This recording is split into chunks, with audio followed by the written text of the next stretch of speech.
നമ്മൾ കുറച്ച് ദിവസമായ വീഡിയോ ഒക്കെ എടുത്തിട്ട് നമുക്ക് പനിയായിരുന്നു കേട്ടോ. പനിയും ചുമയൊക്കെ ആയിട്ട് രണ്ടാഴ്ചയായി ഇപ്പം പനിയും ചുമയൊക്കെ ആയിട്ട്. ഇപ്പം കുറവുണ്ട്. അപ്പം നമുക്കിന്ന് ചോറ് വിളമ്പാം. കുറച്ച് ചോറ്, കറികളേറെ ഉണ്ട് കേട്ടോ. അപ്പം കുറച്ച് ചോറ്, ഒരു രണ്ട് തവിയിൽ ഒരു തവി ചോറ് ഞാൻ എടുത്തിട്ടുള്ളൂ. ഇത് കോവയ്ക്കയും വെണ്ടയ്ക്കയും കൂടെ മെഴുക്ക് പുരട്ടിയതാണ്.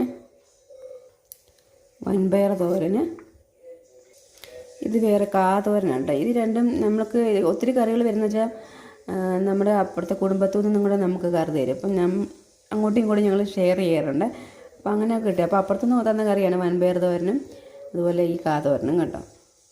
പാവയ്ക്ക തോരന്, പിന്നെ അവിയൽ കേട്ടോ. അവിയൽ ഞാൻ ഇപ്പം ചോറിനെക്കാട്ട് കൂടുതൽ അവിയലെടുത്തിട്ടുണ്ട്.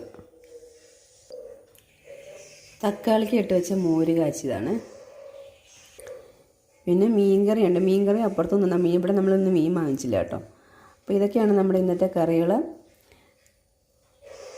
നിങ്ങളെല്ലാവരും ചോറൊക്കെ ഉണ്ട് കഴിഞ്ഞോ? നമ്മളെപ്പോഴും ചോറ് എപ്പോഴും ഞാൻ പറഞ്ഞ പോലെ കുറച്ചെടുക്കണം. കാർബ് എപ്പോഴും കുറവായിരിക്കും കഴിക്കേണ്ടത് കേട്ടോ.